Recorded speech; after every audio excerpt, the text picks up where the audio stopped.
ओम शांति।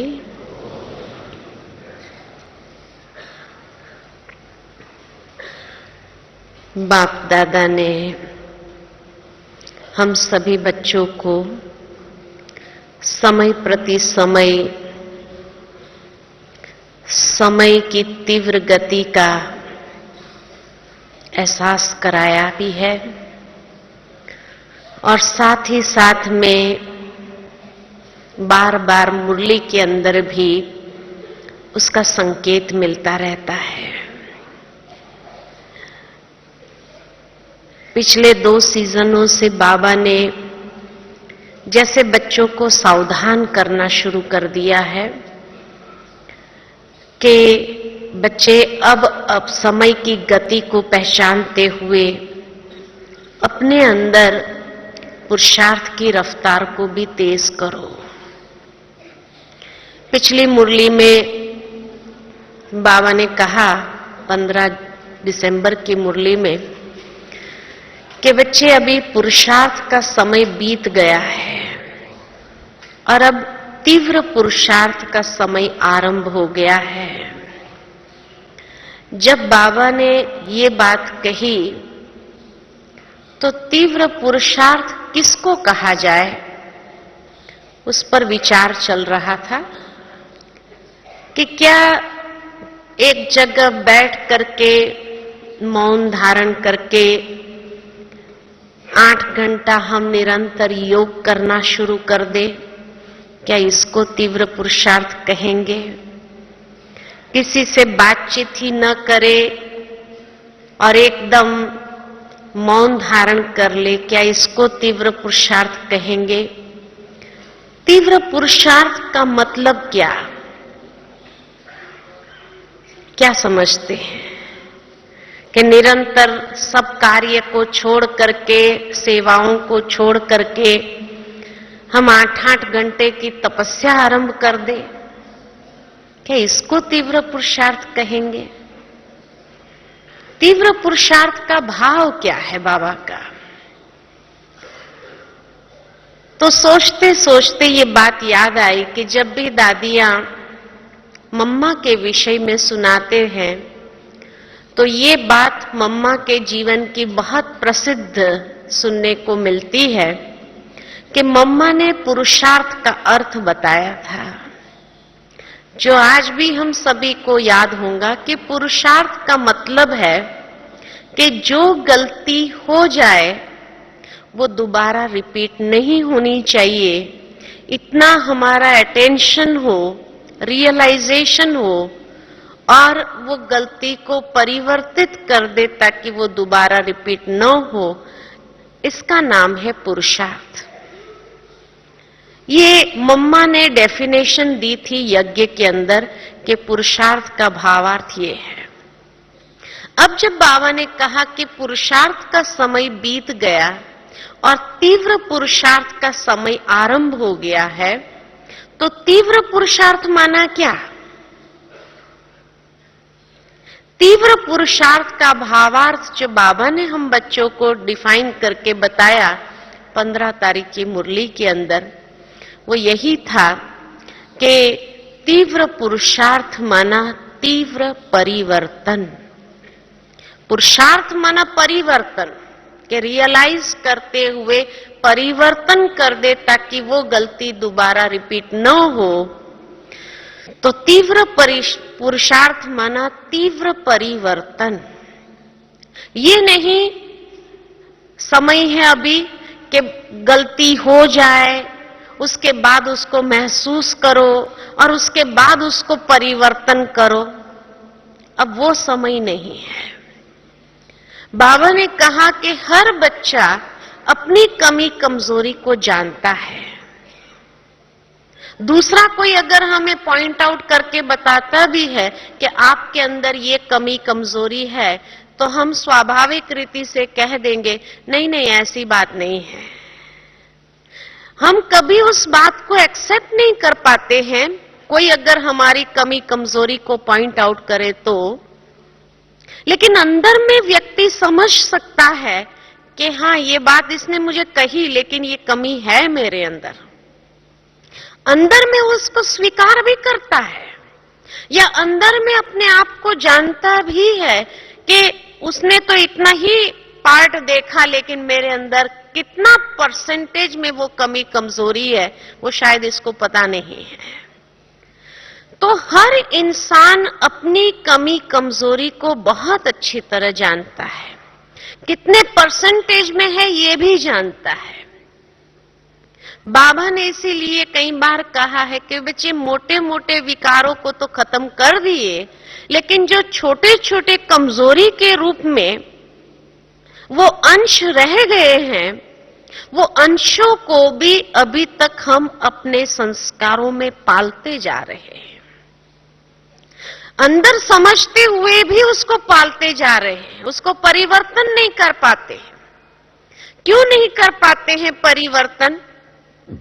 जब 18 जनवरी के दिन बाबा के घर आते हैं, बाबा के कमरे में जाते हैं, तो दृढ़ संकल्प भी कर लेते हैं कि आज के बाद अभी मैं ये कमी कमजोरी को अपनी छोड़ के जा रहा हूं।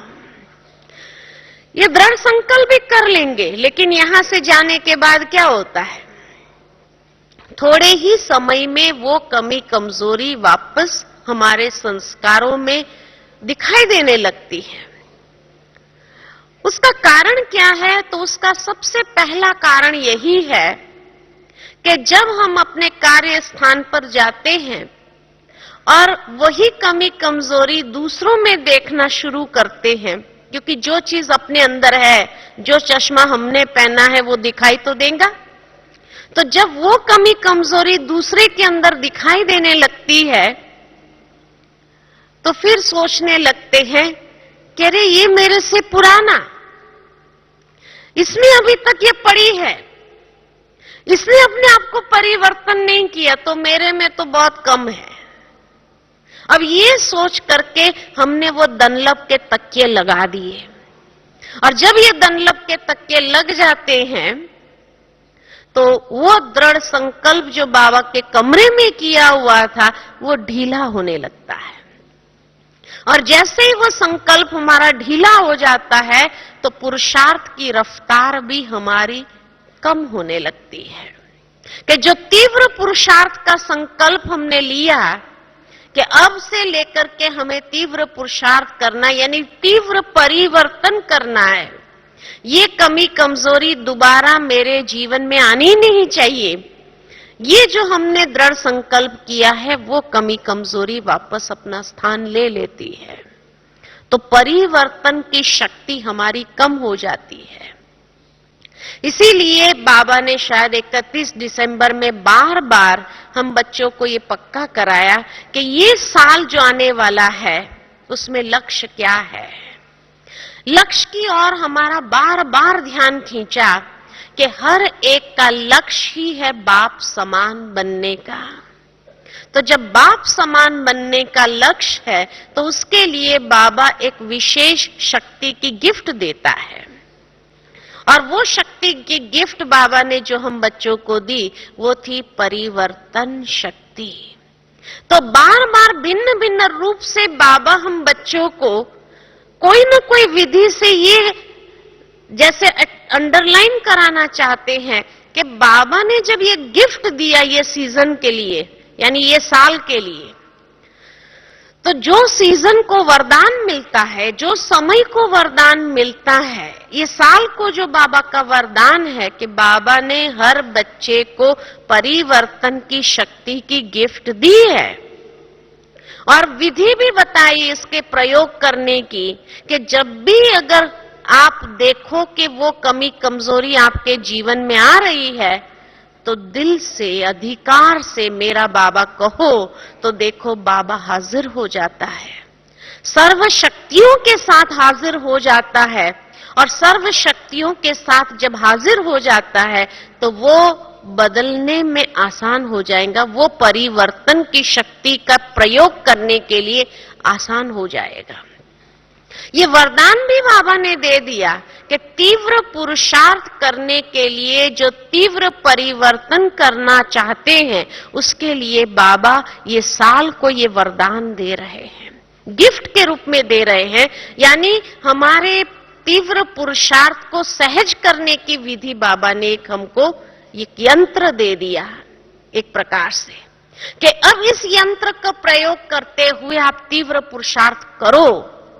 लेकिन अगर ये यंत्र का प्रयोग नहीं करेंगे तो क्या होगा? है, लेकिन इसका इस्तेमाल नहीं हो रहा है तो क्या होगा? वो पड़ा रहेगा और साल के बाद बहुत पश्चाताप होगा कि बाबा ने ये साल को वरदान दिया था, मैं करना चाहती थी तो कर सकती थी, लेकिन मैंने किया नहीं। इसीलिए बाबा ने 15 तारीख की मुरली में जब ये कहा कि अपनी जो कमी कमजोरी है उसको वेरीफाई करो और वेरीफाई करते हुए उसको चेक करते चलो, रियलाइज करो और चेंज करो। इतना तीव्र होना चाहिए, चेक किया और चेंज किया। ये कमजोरी मेरे अंदर है, चेक किया और चेंज किया। इसको कहते हैं तीव्र पुरुषार्थ। और उसके लिए जैसे बाबा ने कहा, मनसा वाचा कर्मणा संबंध संपर्क, हर बात में चेक करो कमी कमजोरी कहां आ रही है और उसको तुरंत चेंज कर दो। यानी इतना हमारी अलर्टनेस की शक्ति बढ़ जानी चाहिए। जितनी ये अलर्टनेस हमारी बढ़ जाएंगी उतना ही हम अपने अंदर तीव्र परिवर्तन करते हुए तीव्र पुरुषार्थ कर पाएंगे। ये नहीं गलती हो उसके बाद महसूस करो उसके बाद चेंज करो, ये तो बहुत लॉन्ग प्रोसेस हो गया। तीव्र पुरुषार्थ माना गलती होने से पहले ही उस कमी कमजोरी को रियलाइज करते हुए उसको चेंज कर दो। ये बाबा का भाव है तीव्र पुरुषार्थ का। मुझे एक बहुत सुंदर कहानी याद आती है कि एक बार एक गुरु था और एक शिष्य था उसका। तो गुरु और शिष्य एक आश्रम में रहते थे, छोटा सा आश्रम था उनका। तो एक बार गुरु जी के मन में विचार आया कि मुझे और तपस्या करनी है और उसके लिए मैं हिमालय पर थोड़ा दिन जाकर के तपस्या करके आऊं। तो उसने अपने शिष्य को बुला करके कहा कि देखो, मैं गहन तपस्या करना चाहता हूं और इसीलिए मैं हिमालय पर जाना चाहता हूं, लेकिन ये आश्रम को मेरे पीछे से तुम देखना। शिष्य ने कहा ठीक है, बोला था बहुत शिष्य, उसने कहा ठीक है। और जैसे ये बात उसने कही फिर कहा मैं परसों सुबह सुबह निकल जाऊंगा, कल का दिन फिर भी मेरे पास है, अगर तुम्हें कोई बात पूछनी हो तो पूछ सकते हैं, लेकिन याद रहे कि कल का दिन मेरा मौन का दिन है। फिर भी अगर तुम पूछना चाहो तो लिख करके मुझे पूछना, मैं लिख करके उसका जवाब दे दूंगा। तो वो शिष्य ने कहा ठीक है। रात हो गई, सो गए। दूसरे दिन जब सुबह हुई, गुरुजी का तो मौन था।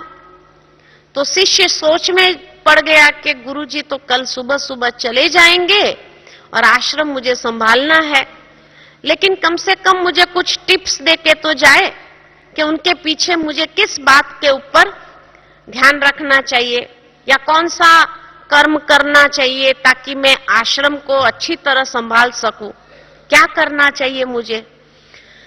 तो जब ये सोच रहा था तो उसने सोचा चलो गुरुजी ने कहा है पूछ सकता हूं, मैं पूछ लेता हूं। गुरुजी के पास गया कि गुरुजी आप मुझे कम से कम ये बताओ कि आपके एब्सेंस में मुझे क्या करना चाहिए। 2 मिनट ट्रैफिक कंट्रोल चल रहा है, साइलेंस में बैठते हैं।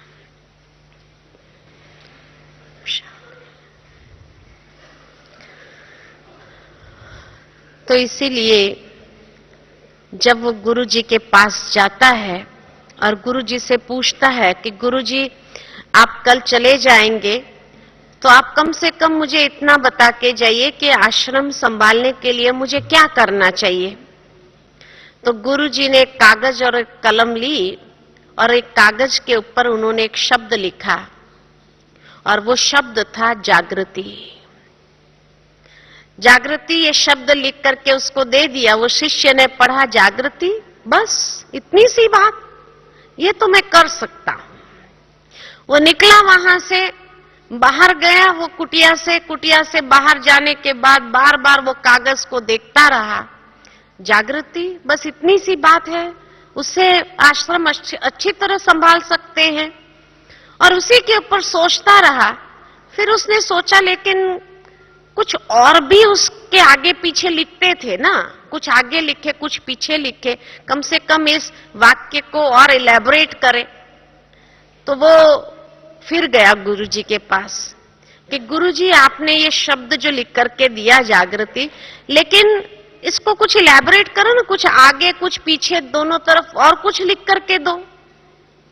तो वो गुरुजी ने फिर वो कागज लिया, कलम उठाई और एक शब्द आगे जोड़ा, एक शब्द पीछे जोड़ा। और ये दो शब्द जो थे, आगे जो जोड़ा वो भी था जागृति, पीछे जो जोड़ा वो भी था जागृति। जागृति जागृति जागृति।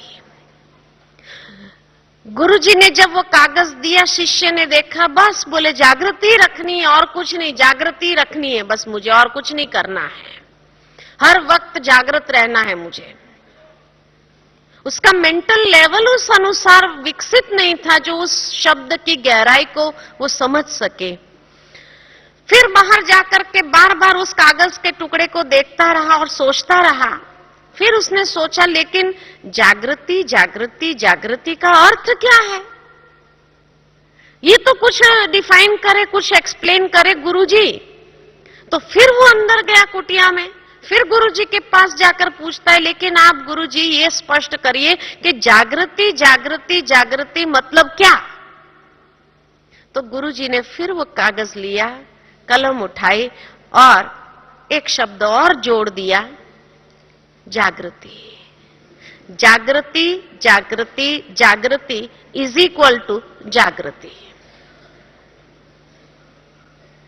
बाबा भी हमें अब तीव्र पुरुषार्थ के लिए यही बात कह रहे हैं बार बार, जागृति यानी हर क्षण जागृति, विचारों में जागृति ले आओ कि मेरे विचारों की क्वालिटी क्या है, क्या पॉजिटिव है, नेगेटिव है, व्यर्थ है, विचारों की क्वालिटी के प्रति जागृति ले आओ।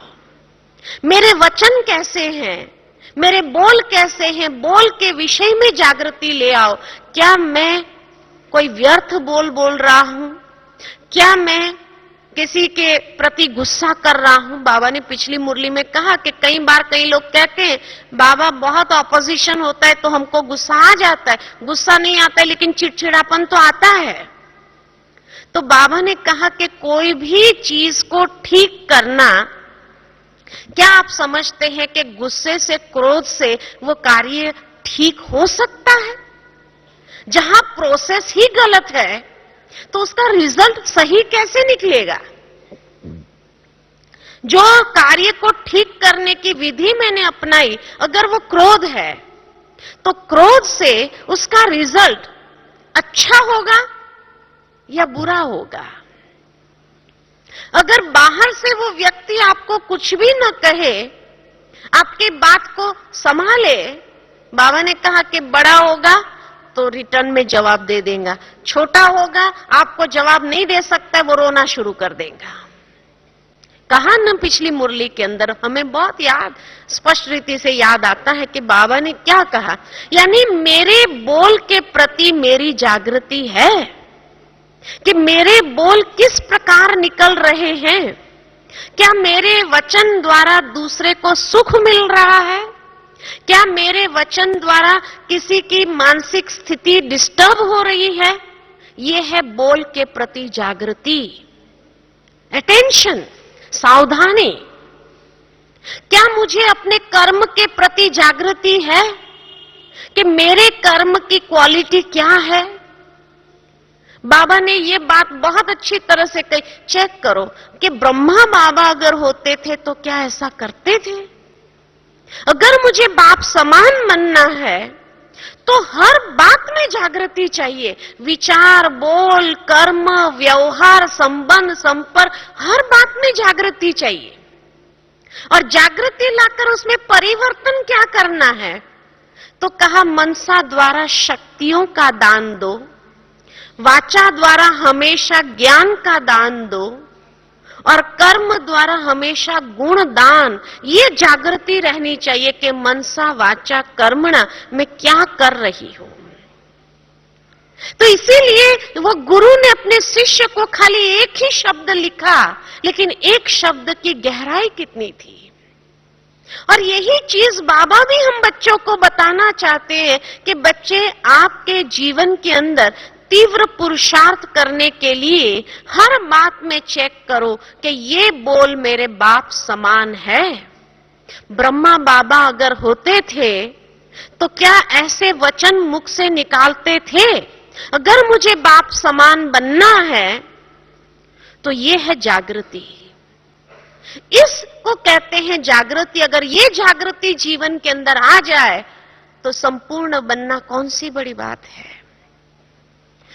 ब्रह्मा बाबा ने भी निरंतर अपने हर जीवन के एक एक कर्म के ऊपर कितनी जागृति रखी होगी। मम्मा के जीवन की कहानी जब बताते हैं दादियां, तो यही बताते हैं कि मम्मा हर बात में इतनी गंभीरता से वो बात लेकर के कभी कोई बात को हंसी में नहीं निकाल देती थी। बाबा ने कहा माना उसके ऊपर इतना गहराई से चिंतन करके ये गंभीरता का जो गुण था वो मम्मा अपने आप में चेकिंग करने के लिए, या यही तो जागृति अपने अंदर रखती थी कि मेरा कोई भी मन वचन कर्म किसी को दुख देने वाला नहीं होना चाहिए। आज हमारी दादियों के जीवन में हम देखते हैं तो क्या दिखाई देता है कि हर वक्त उनके अंदर कितनी जागृति है। जागृति है तब तो उनको सारे यज्ञ की एक प्रकार की फिक्र है कि यज्ञ का हर एक आत्मा, बाबा का हर एक बच्चा संपूर्ण होना चाहिए। हर एक बच्चे के प्रति उनका कंसर्न है एक प्रकार से। ये जागृति किसी गुरुओं में नहीं देखने को मिलती है, किसी के अंदर नहीं दिखने को मिलती है। वो अपने आप को संपन्न बनाएगा, ज्ञान दे सकते हैं दूसरे को, लेकिन वो प्रैक्टिकल में किसी का जीवन बना दे। जैसे आज सुबह में दादी ने क्लास कराया, उन्नति का ख्याल करे, हर आत्मा की उन्नति का ख्याल करे, ये उनके अंदर नहीं होता है, ये भावना ही नहीं होती है। और बाबा का सारा ज्ञान ही है कि ये बच्चे की उन्नति कैसे होनी चाहिए। तो बाबा कितनी जागृति रखता था, खुद की उन्नति के साथ साथ बच्चों की उन्नति का पहला ख्याल रखते थे।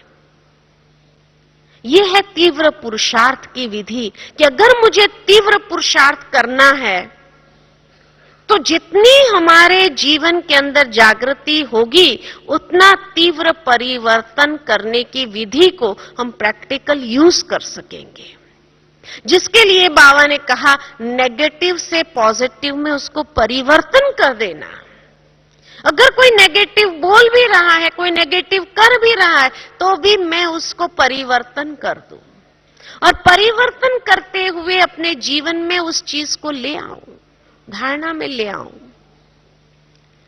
जिसके लिए बाबा ने हर बार हम बच्चों को ये सावधानी दी कि बच्चे, आप कितना भी अपोजिशन क्यों न आ जाए, लेकिन स्वमान की सीट पर दृढ़ होकर के जब बैठते हैं तो उस अपोजिशन को भी अपने पोजीशन की शक्ति द्वारा उसको चेंज कर देंगे, परिवर्तन कर देंगे। तो स्वमान की सीट पर दृढ़ रहना माना क्या? ये थोड़ी कि सारा दिन मैं रिपीट करती रहूं कि मैं मास्टर सर्वशक्तिमान आत्मा हूं, मैं मास्टर सर्वशक्तिमान आत्मा हूं, और परिस्थिति आए तो एक भी शक्ति कार्य में नहीं आए और मैं फेल हो जाऊं, उसको मास्टर सर्वशक्तिमान कहेंगे? तो स्वमान हम बहुत ऊंचे ऊंचे लेकर के बैठ जाते हैं, लेकिन अगर वो स्वमान को खाली रिपीट करते रहेंगे संकल्पों में तो वो जागृति क्रिएट नहीं करता है।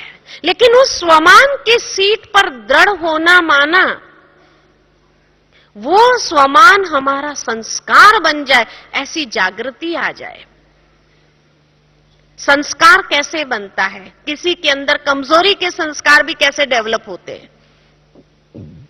तो कमजोरी के संस्कार डेवलप होने का आधार कि जब कोई या तो बार बार नेगेटिव सोचता है, व्यर्थ चिंतन करता है, या किसी के अवगुणों को देखा, किसी की कमजोरी को मैंने देखा और वो देखते हुए उस फीलिंग्स में चले गए। उस फीलिंग्स में जैसे गए यानी उसका स्वरूप बनते गए। फीलिंग्स में जाना यानी उसको फील करना, और वो कमजोरी को जैसे फील करते गए, उसको विजुअलाइज करते गए, तो वो संस्कार बनने लगता है। कोई बात के लिए नेगेटिव सोचा और बार बार जब नेगेटिव सोच रहे हैं, उसको फील कर रहे हैं, वो विजुअलाइज करते हैं, तो वो विजुअलाइज करते करते आपका स्वरूप वो बन जाता है। इसी तरह कमजोरी के संस्कार आए हमारे अंदर। पहले थोड़ी कमजोरी के संस्कार थे, पहले नहीं थे, और फिर अगर आए तो इसका मतलब या तो मैंने नेगेटिव चिंतन किया है, व्यर्थ चिंतन किया है, और वो व्यर्थ चिंतन कर करके उस बात को अंदर में फील करते हुए फीलिंग्स उसको जोड़ा, उसमें अपनी फीलिंग्स को जोड़ते गए और जोड़ते गए उसको विजुअलाइज करते गए, और विजुअलाइज करते हुए वो चीज अपने जीवन के अंदर आ गई। ब्रह्मा बाबा ने संपूर्णता को प्राप्त किया, तो बाबा ने क्या विजुअलाइज किया? दादियां बताती है कि बाबा का जो अंतिम पुरुषार्थ था वो यही रहा कि बाबा यही सोचते थे कि फरिश्ता मैं बन जाऊं, और फरिश्ता स्वरूप को बार बार सोचते हुए उसको फील करते गए, और उसको फील करते हुए फरिश्ता स्वरूप में जैसे बाबा चलता था तो भी लगता था फरिश्ता कोई चल रहा है, इतना लाइट। और वो विजुअलाइजेशन बाबा का, और वो विजुअलाइजेशन, वो फीलिंग, तो वो धीरे धीरे स्वरूप बनते गए बाबा, और फरिश्ते के संस्कार प्रत्यक्ष रूप में इमर्ज हो गए, और इस तरह से संपूर्णता को बाबा ने पाया। पहले बाबा यही सोचते थे कि मैं जाकर नारायण बनूंगा, मैं ही वो विष्णु का स्वरूप हूं, विष्णु चतुर्भुज, ये स्वमान बाबा देते थे बच्चों को। तो पहले ये पुरुषार्थ करते गए, लेकिन जैसे जैसे बाबा भी सूक्ष्म स्तर की बातों को, शिव बाबा की बातों को समझने लगे, वतन का रहस्य जब शिव बाबा ने खोला, और वहां कैसे हर व्यक्ति का एक संपूर्ण स्वरूप है और वो फरिश्ता स्वरूप है, वो फरिश्ता स्वरूप के विषय में जब बताया, तो बाबा ने उसी को ही विजुअलाइज करते हुए अपने स्वरूप को वैसा बना दिया, फरिश्ता बन गए। बाबा भी हम बच्चों को यही कहना चाहते हैं कि आपका अगर बाप समान बनने का लक्ष्य है इस साल के लिए, तो बार बार अपने स्वरूप को विजुअलाइज करो, ये स्वरूप को विजुअलाइज करो, क्योंकि हर एक बाबा के बच्चे का, हर एक आत्मा का संपूर्ण फरिश्ता स्वरूप ऊपर है, और ये पुरुषार्थी स्वरूप और वो संपूर्ण फरिश्ता स्वरूप दोनों जाकर के एक हो जाने वाले हैं। और जब ये एक हो जाने वाले हैं, तो वो स्वरूप का आवाहन करना माना उसको रियलाइज करना, उसको फील करना, उसके विषय में सोचना, और उसको विजुअलाइज करते हुए स्वयं को उस स्वरूप में देखो। बाबा जो हम बच्चों को ड्रिल कराता है कि बच्चे अशरीरी बनते जाओ, अशरीरी 1 सेकंड के अंदर बन जाओ, और ये अशरीरीपन की जो ड्रिल बाबा हमें कराते हैं, तो ये ड्रिल किस चीज के लिए कराते हैं? कि कोई भी परिस्थिति आए और हमारी बुद्धि उसमें जो फंस जाती है, तो वो फंसे नहीं, उसके लिए ये अभ्यास जितना हमारा बहुत काल का होगा, तो ये अभ्यास होने से ही वो परिस्थिति जब प्रैक्टिकल आएगी, तो आपको अशरीरी बनना सहज हो जाएगा, क्योंकि वो जागृति अंदर में इतनी बनी हुई है कि वो जागृति से वो स्वरूप तुरंत याद आ जाएगा, वो अभ्यास तुरंत याद आ जाएगा, और अभ्यास याद आने से आप प्रैक्टिकली अपने आप को डिटैच कर सकेंगे। ये नहीं कि अभी तो मैं ये स्वमान अपने आप को देती रहूं कि हाँ मैं प्रकृति जीत आत्मा हूं, मैं परिस्थिति के ऊपर विजयी आत्मा हूं, ये हम अपने आप को स्वमान देवे, लेकिन जब प्रैक्टिकल परिस्थिति आए तो हम विजयी भी ना हो सके। तो तो स्वमान ले लिया, यानी सोचते रहे, रिपीट करते रहे, लेकिन उसका स्वरूप बनना। तो स्वमान की सीट पर दृढ़ होना माना वो स्वरूप में आ जाए, वो स्वमान को इस तरह से हम विजुअलाइज करें अपने अंदर, और विजुअलाइज करते हुए वो स्वरूप बन जाए।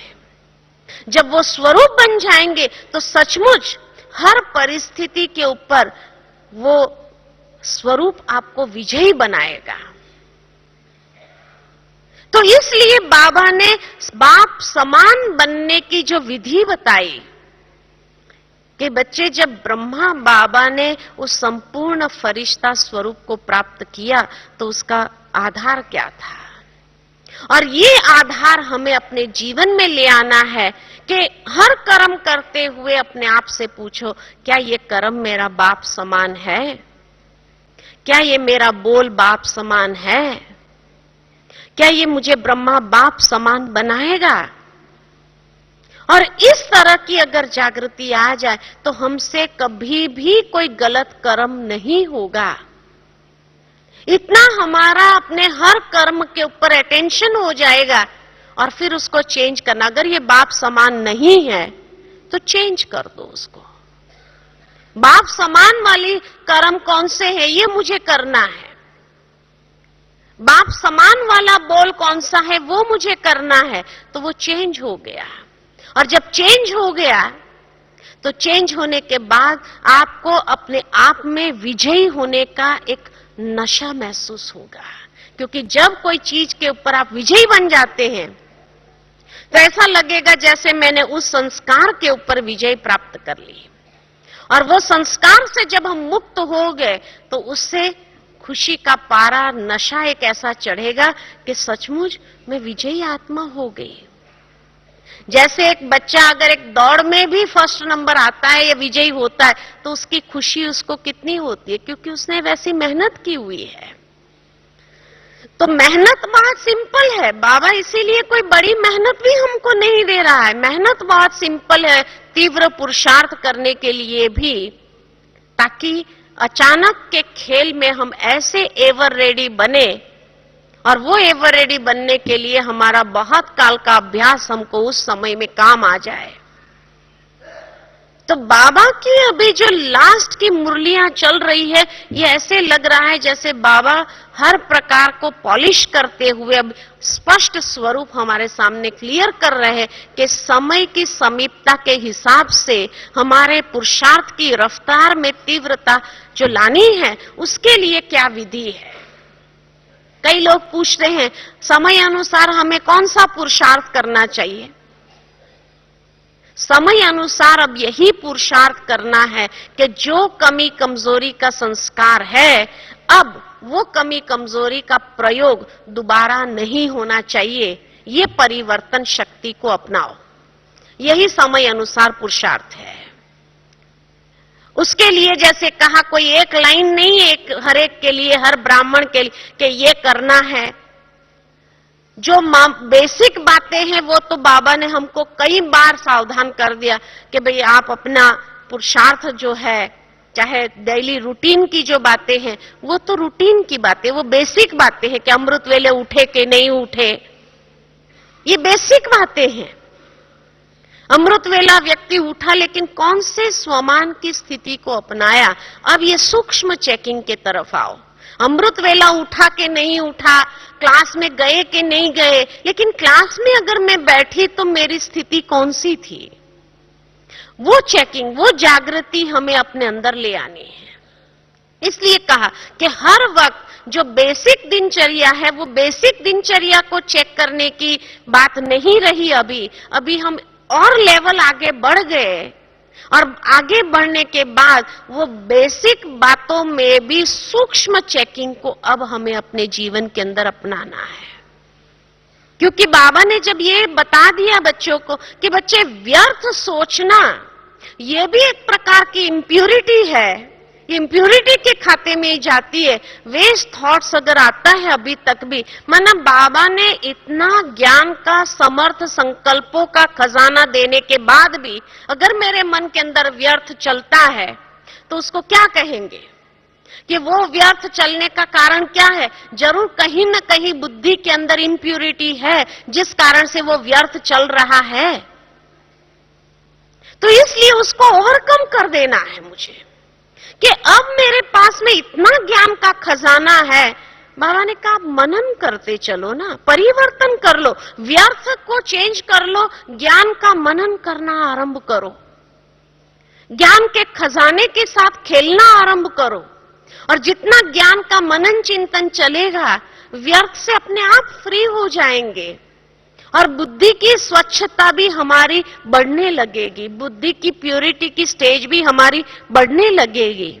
लेकिन अभी तक भी हम अपने आप को व्यर्थ की बातों में, व्यर्थ संकल्पों में इतना ज्यादा लगाए रखे हुए हैं, तो फिर संपूर्णता तो हमारे लिए बहुत दूर हो जाएंगी, बाप समान स्थिति तो बहुत दूर हो जाएंगी।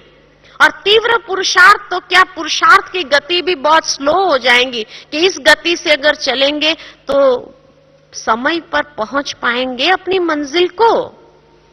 ये बात है। तो अब अपने आप में यही एक जागृति हर वक्त ले आनी है और हर कर्म इधर उधर देखो नहीं, क्योंकि दूसरे को देखेंगे, दूसरे की कमजोरी को देखेंगे तो दंडलप के तकिए लगना शुरू हो जाएगा कि भाई ये तो इतना पुराना है, मेरे अंदर भी अगर ये आ गए, मेरे में तो कम परसेंटेज है ना, तो चलेगा नहीं। फिर भी मैं तो कहती हूं उसके अंदर, जिसके अंदर आपने कमी कमजोरी देखी, उसको भी एप्रिशिएट करना सीखो। क्यों एप्रिशिएट करें? उसके अंदर कमी कमजोरी है, फिर एप्रिशिएट क्यों करें हम उसको? कि इतने सालों के बाद ये कमजोरी का संस्कार इतना पावरफुल होने के बावजूद भी अभी तक उसने हिम्मत नहीं हारी और बाबा का हाथ नहीं छोड़ा है। ये उसको धन्यवाद दो। क्योंकि अगर व्यक्ति के अंदर कमजोरी है तो माया तो उसको भगा के ले जाने वाली ही है। बाबा नहीं कई बार कहते आश्चर्यवत सुनंती कथंती और भागंती हो जाते। तो जो माया माना वो अपने संस्कार से, इसका मतलब युद्ध कर रही है ना, और युद्ध करके भी अभी तक बाबा का हाथ नहीं छोड़ा है, तो इसका मतलब कि उसने अभी तक वो कमजोरी को जानते हुए, वो कमजोरी का संस्कार होने के बाद भी बाबा का हाथ नहीं छोड़ा है, माना वो पुरुषार्थ तो कर रही है ना। तो उसके प्रति और उसको शुभ भावना का दान दो कि भाई वो पुरुषार्थ कर रही, लेकिन शायद उसके पुरुषार्थ की शक्ति कम है, तो हम उसको थोड़ी एक्स्ट्रा पावर दे दे ताकि वो अपने उस कमजोरी के संस्कार के ऊपर विजयी हो जाए। इतनी मदद करो ना, इतना सहयोग दे दो, एप्रिशिएट करो कि अभी तक उसने हिम्मत नहीं हारी है माया के ये संस्कार के साथ। युद्ध करते करते करते करते इतने साल बीत गए, अभी तक अगर वो विजयी संपूर्ण नहीं हो पाई है, लेकिन अभी तक हिम्मत नहीं आ रही है और बाबा का हाथ पकड़ के रखा है, तो ये धन्यवाद के पात्र नहीं है। लेकिन अगर हम ये देखेंगे ये तो है ही ऐसी ना, बाबा नहीं कहते, कई बार बाबा बच्चों की भाषा बोल के बताते हैं कि बच्चे क्या कहते, ये तो है ही ऐसे ना, ये तो कभी सुधरने वाला ही नहीं है। तो माना हमने उसको शुभ भावना का सहयोग दिया या हमने श्राप दे दिया। तो ब्राह्मणों का कर्तव्य श्राप देना है या उसको शुभ भावना का सहयोग देना है? हमारा भाई या बहन है और हमारा भाई या बहन है तो हमें क्या करना चाहिए? उसको सहयोग देना चाहिए या ये वरदान मुख से निकाले, ये श्राप के बोल निकाले, ये तो है ही ऐसा, ये कभी सुधरने वाला ही नहीं है। अरे बेचारा युद्ध करते करते वो दूसरे को जब उस संस्कार से परेशान कर रहा है, तो सोचो दूसरे को परेशान करने से पहले वो खुद अपने संस्कार से कितना परेशान होगा तभी तो वो दूसरे को भी उस संस्कार से परेशान कर रहा है। तो खुद उस भोगना को तो पहले भोग रहा है कि नहीं भोग रहा है, और खुद अगर उसको पहले भोग रहा है तो वो मानसिक रूप से कितना बेचारा थका होगा, तब जाकर के वो दूसरों को भी परेशान करता है उस कमजोरी के संस्कार से, लेकिन फिर भी हिम्मत नहीं हार रहा है और अभी तक भी युद्ध करके इतने साल निकाल दिया और चलता रहा और बाबा का हाथ नहीं छोड़ा, माया का नहीं बना अभी तक, तो धन्यवाद का पात्र नहीं है। क्या कहना चाहिए? कि उसको यही श्राप दे दो, ये है ही ऐसा, सुधरने वाला ही नहीं, छोड़ दो उसको, छोड़ देना चाहिए उसको। हाँ? तो इसीलिए जब अपने परिवारपन की फीलिंग आएंगी तो हम ये समझे कि भाई उसकी मानसिक शक्ति या उसकी मनसा पावर थोड़ी कम पड़ रही है, जो अभी तक वो संस्कार के ऊपर विजयी पाना उसके लिए थोड़ा डिफिकल्ट हो रहा है, तो हम उसको वो मनसा शक्ति का दान दे, जिससे उसको एक्स्ट्रा पावर अगर लग जाए, बूस्टर लग जाएगा। आप अगर पावरफुल है उससे, तो आप अपना बूस्टर लगा करके उसको विजयी बनने में मदद कराओ ना। हा? तब हम समझे कि हाँ, आपकी स्थिति उससे अच्छी है। अगर आप उसकी स्थिति को देख करके आप ये हो जाते हो, हिल जाते हो और अपनी कमजोरी को भी डनलप के तकिए लगा रहे हैं, तो फिर भी वो पावरफुल है, आप कमजोर हैं। हम तो यही कहेंगे। तो इसीलिए जहां अपने परिवार की एक फीलिंग आती है और अपना ही भाई या बहन है, तो उसको हम मनसा का शुभ संकल्पों का दान दें, ताकि उसको एक्स्ट्रा एक बूस्टर लग जाए, एक्स्ट्रा शक्ति मिल जाए, जो अपने संस्कार के ऊपर विजयी बनने की ताकत उसमें आ जाए। ये हमारा कर्तव्य है कि हम खुद बाप समान नहीं बने खाली, लेकिन दूसरों को भी अपने साथ साथ बनाते चले। ब्रह्मा बाबा ने कभी अपने लिए नहीं सोचा, ब्रह्मा बाबा ने हमेशा यही सोचा कि ये बच्चे भी शिव बाबा के हैं, और इसलिए खास बाबा अमृत वेले 2:30 बजे उठ करके सकाश देते थे उन बच्चों को, कि जो बच्चे पुरुषार्थ करते हुए भी उस संस्कार पर विजय नहीं पा सकते थे, बाबा अमृत वेले उठ करके उनको सकाश देते थे। बाबा कई बार नहीं कहते, या उनके लिए ऐसा भोजन तैयार करते थे। आज जैसे दादी ने कहा कि बाबा के पास हम पूछने गई, बाबा प्रोग्राम क्या है? बाबा ने कहा कि मैं भोजन बना रहा हूं बच्चों के लिए, हाँ भोजन बना रहा हूं, तैयार कर रहा हूं, तुम डिस्टर्ब करती हो। भावार्थ ये है कि बाबा ऐसे ऐसे विचार सागर मंथन करके पॉइंट निकालता था, ताकि उस बच्चे को अगर तीर की तरह लगे और वो बच्चा परिवर्तन हो जाए। तो बाबा को कितना होना रहता था कि शिव बाबा के बच्चे हैं, ये भी तो संपूर्ण बनने चाहिए, खाली मैं बन जाऊं ये तो कभी बाबा ने नहीं रखा ना, ये तो कभी बाबा ने नहीं सोचा। लेकिन अभी तक भी हम बच्चे अपना सोच लेते हैं कि छोड़ो ना, दूसरे का क्या करना, अपन करते चलो। अब अपन करते चलो माना हम करते रहे, दूसरों को मदद नहीं करना है, छोड़ो आप। ये भी स्वार्थ वृत्ति हो गई। ब्रह्मा बाबा होते थे तो ऐसा नहीं करते हैं। अगर मुझे बाप समान बनना है तो मुझे भी सभी आत्माओं को मनसा शक्ति का दान देना है, उसको सहयोग देना है। ब्राह्मणों को तो दान नहीं दिया जाता है, लेकिन उसको सहयोग देना है अपनी मनसा शक्ति का, और सहयोग देकर के उसको उठाना है। थोड़ा उसको लिफ्ट करेंगे तो पार हो जाएगा वो, ये सोचो। तो इसीलिए उसके मदद करने की भावना हो, उसको ऐसी ज्ञान की बातें हम देवे ताकि वो उस बात के ऊपर विजयी हो सके, और उसको कर्म के द्वारा भी ऐसे गुण दान हम करते रहे, श्रेष्ठ कर्म का दान देते चले, ताकि उसको भी कर्म करने की हिम्मत अपने अंदर बने। वो हिम्मत अगर हार रहा है तो उसके अंदर फिर से मोटिवेट होने की शक्ति आ जाए अपने आप में। तो ये हमारा सबसे बड़ा कर्तव्य है समय के अनुसार। तब कहेंगे कि हाँ, तीव्र पुरुषार्थ हमारा हो रहा है और हम बाप समान स्थिति को प्राप्त करेंगे। जो बाबा ने ये साल के लिए हमें लक्ष्य दिया कि ब्रह्मा बाप के समान मुझे बनना है, ये साल का ये लक्ष्य है। और उसके लिए कहा जैसे जागृति के हर वक्त मुझे अपने समय, श्वास, संकल्प, शक्ति सबको सफल करते जाना है। कोई भी कर्म या कोई भी समय, शक्ति, श्वास, संकल्प मेरा व्यर्थ नहीं जाना चाहिए। ये जागृति हर वक्त मुझे अपने ऊपर रखनी है। इसको कहा जाता है तीव्र पुरुषार्थ। तो समय की रफ्तार अनुसार ये तीव्र पुरुषार्थ करना। ओम शांति।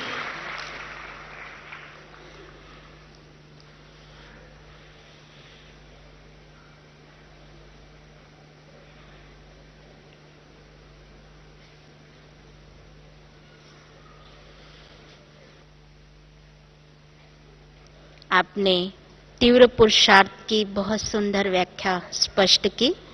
हम सभी एक ही शब्द याद रखेंगे, तीव्र पुरुषार्थ माना हर समय जागृति, जागृति, जागृति।